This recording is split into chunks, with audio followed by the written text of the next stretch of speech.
Guys, what is going on? Back again with another Arbitrum ecosystem update.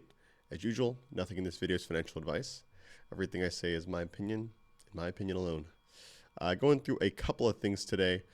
First, we're starting off with a tweet from Taylor from Serious People, I think is what their organization's called. And they say, exciting development for the Arbitrum ecosystem. A new proposal from Event Horizon DAO team aims to significantly democratize governance by creating a public access voter block. An overview of the actual proposal suggests delegating 5 million ARB to a new voter block, enabling broader participation in governance, especially benefiting small-scale voters, a strategic move to amplify diverse voices in our ecosystem. So I would say, like apart from the actual proposal itself, I do think it's definitely something that we should always keep like a good pulse on in terms of like Arbitrum governance, just figuring out like how we can make sure that the small voice in governance is always somehow represented. Obviously, most of you know that you can delegate in Arbitrum governance, meaning that, in this case, if I have, let's say, a small amount of ARB tokens, instead of me showing up and voting every time, I can essentially put someone else responsible for voting on my behalf, and they can in turn pretty much vote for me. Obviously, this leads to sometimes, I guess, one seemingly small entities receiving tons and tons of votes, obviously having almost enough to sway, maybe even like certain polls and whatnot. I think it's important to note that the individual voter always has power, and it's the power of delegation, right? 100%. I realize that some people, will, let's say the vast majority of people that hold ARB probably don't care to vote, but it would be really interesting to kind of figure out a way. Maybe even if it's not necessarily incentivizing people to vote, like stuff like this, I think does make it cool though. Like, not saying that this is necessarily a solution to individuals that don't have enough ARB to make a difference.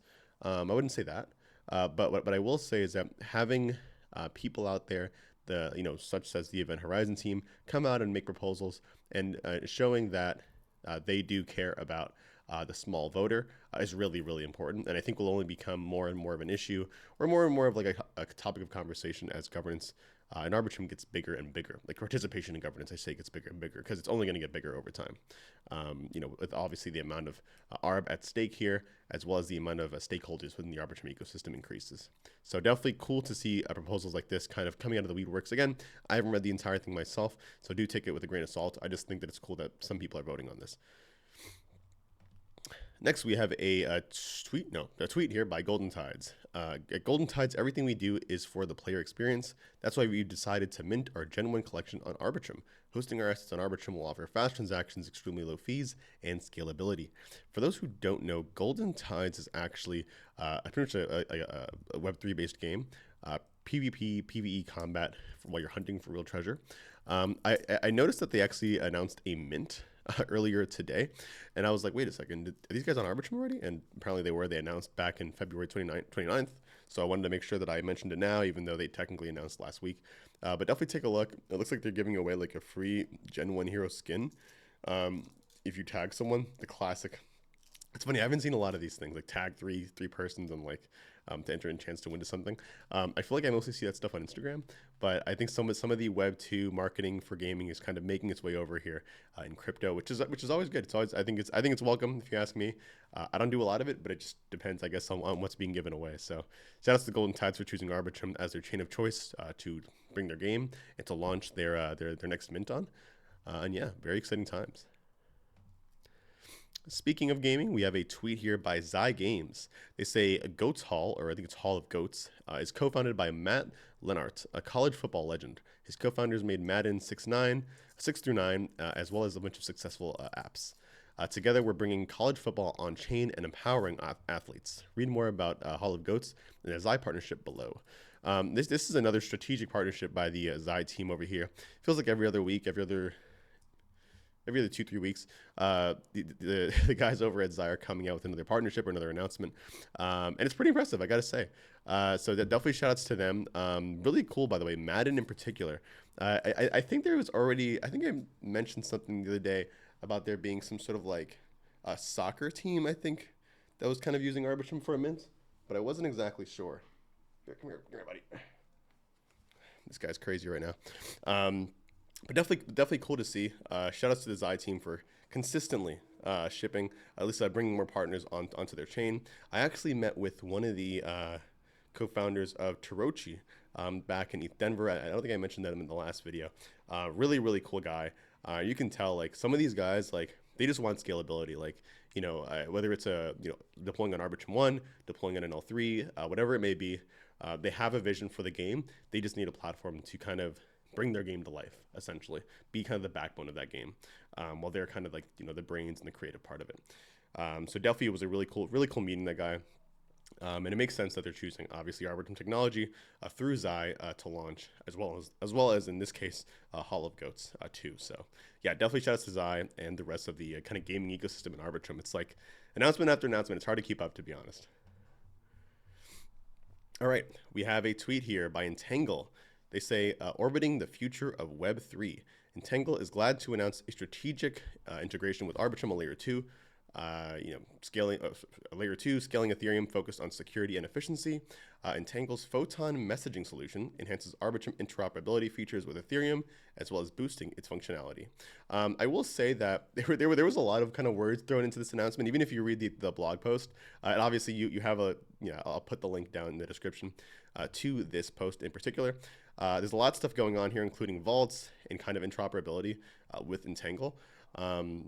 All that being said, I have no idea exactly what's going on here, in all honesty, but I will say that it's pretty cool that there are more and more apps deploying on Arbitrum and using it for different DeFi use cases. Stuff like this, I think sometimes just goes over my head because it's usually because of one or two reasons. Either A, like it's just way too like gigabrain for me to understand, and there are a lot of things in DeFi that are like that. Trust me, I definitely don't know everything at all. And then also too, it's possible that there's just a lot of like fancy words thrown in there, more than maybe that's needed. But shout outs to the Entangle team for choosing Arbitrum as their home. Really exciting to see more DeFi use cases. I think in this coming bull market. I'm wondering if we'll see actually different, kind of like another DeFi renaissance, if you will, this year or maybe even the next year. I feel like we've definitely been long overdue for that.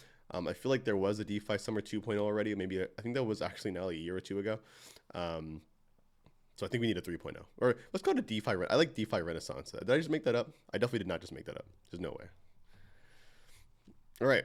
We have a tweet here by Espresso Systems. They say our mission is to preserve Ethereum's core value, composability. Base Espresso is our latest development towards a future of composable L2s. This design sees L2s retain autonomy over their sequencing rights and supports any Ethereum L2 from based rollups to validiums. So essentially what they're introducing here is a marketplace that supports ad hoc shared sequencing for all L2s from based rollups to validiums, as I just mentioned. This kind of reminds me of, I'll read this first and then I'll kind of say what I was going to say. What is a marketplace for shared sequencing? Well, it provides two things. A shared proposer slot auction that determines the set of parties to propose the next set of rollup blocks, as well as a shared finality gadget that finalizes proposed blocks and provides pre-confirmations. This kind of reminds me of like kind of how MEV works on Ethereum to a certain extent. Not how it works, but like kind of how it's like structured with like block builders and stuff like that.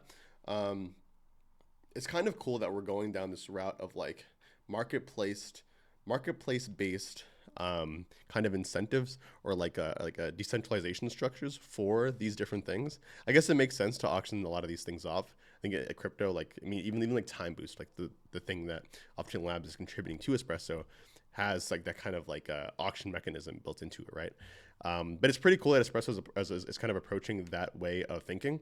So then that's kind of why they kind of mention up here that the term shared sequencer is a little bit different than what they're proposing. And I actually used to refer to Espresso as a shared sequencer, but I think I'll probably start using this approach more often about kind of like a marketplace for shared sequencing, because it definitely makes it more sustainable. And obviously, if you just call something a shared sequencer, then you're still essentially relying on one entity for that sequencing ability. So yeah, pretty cool, a kind of introduction here by Espresso Systems. Excited to see this available on Arbitrum chains, hopefully soon. All right, we're getting into the degenerate stuff here. We have Nanye say alpha, small brains, small brain NFTs. Dude, listen, I'm just saying, not financial advice as usual. I am like under the water right now, dude, on small brains. I bought small brains like way back in like 20. Look at this guy over here. Come here, buddy. Oh boy. I bought small brains way back in like 2021, 2022. And I think I have a good amount of small brains. And I'll be honest, like at this point, I think a lot of you noticed that my PFP right now is actually literally a clown small brain. Now I technically don't own the clown small brain. I think like the clown small brain is more of like a skin for like any small brain that I think participated in Halloween 2021, 2022, 2022 actually. Um, but I'm very excited for Smallville. I don't have any details on when that's coming out yet, or like what kind of composability you'll have with the actual like art of the NFT itself. Like I would love to be able to walk around with a clown face small brain. Like that'd be amazing because the ones that I have are pretty regular. I also have a 101 actually too. So there's that. But nonetheless, guys, we need small brains to come back. You know, I think at its peak, for those of you who remember, small brains were literally like they were literally about like 7 ETH at the peak. That was in 2021, early 2022. That was some crazy stuff that was happening. So we'll see. Nanye clearly knows something that I don't. And it's funny because I think this is just some random guy who just talks about NFTs or like calls, I guess, the next like big thing. I don't know if Tensor NFTs ever. Look, oh my God, I got 2 likes. All right, maybe there was no point in even mentioning this guy. I don't know, but it seemed like people liked it, so let's see. And lastly, we'll end off with a kind of a shout out to the meme coin community on Arbitrum. I think this is what everyone was hoping for back in December when meme coins were popping off, and like I think there was a little bit of disappointment in how many what should I say, and how long the rally lasted, I guess, which really was not that long. In this case, it's a Doge who's really taking the cake right now. Arbitrum Doge. Again, not financial advice, not saying you should buy it. I don't have any a Doge, unfortunately. Dude, I've like faded almost every meme coin. I think I have like 2 or 3. Obviously, I'm not going to say which ones because that's it's not fair. But nonetheless, let's see, dude. You know, for my bag's sakes, and hopefully for anyone who's watching, if you have any Arbitrum meme coins, let's hope it pops off and maybe stays maybe a little more sustainable than last time. But my understanding is, and I think some of the hype around a Doge is that apparently it was like the first coin on Arbitrum, the first ERC20. I kind of thought RB9 was, to be honest, but I guess not. I don't know. Anyways, let me know what kind of meme coins you're copping on Arbitrum. Like I said, I'm not going to mention which ones I have for obvious reasons. I don't have a lot of it anyway, so we'll see. I put out a tweet the other day, and I mentioned it here as well, that like literally I'm essentially going to hold it to infinity or to 0 because I always mid-curve it. And that's what happened back in December too. So anyways, that being said, guys, as usual, we'll end it off with a shill for Beneath the Layers, a community-focused show dedicated to showcasing entrepreneurs in Web3 and telling their stories, hosted by your boy. Guys, as usual, you can watch it on X, YouTube, Spotify, Apple Podcasts, anything like that. Had some great people on, like Jill from Espresso Systems, Ellie from Starkware, G-Funk from Pixel Vault, Amit from Proof of Play, Ed Felton, Offchain Labs, as well as Preston Ben Loon and even Raul also from Offchain Labs or Prism. But that being said, guys, thank you for watching, and I will catch you on the next one. Stay back, Coco. This guy is just going crazy right now. Jeez.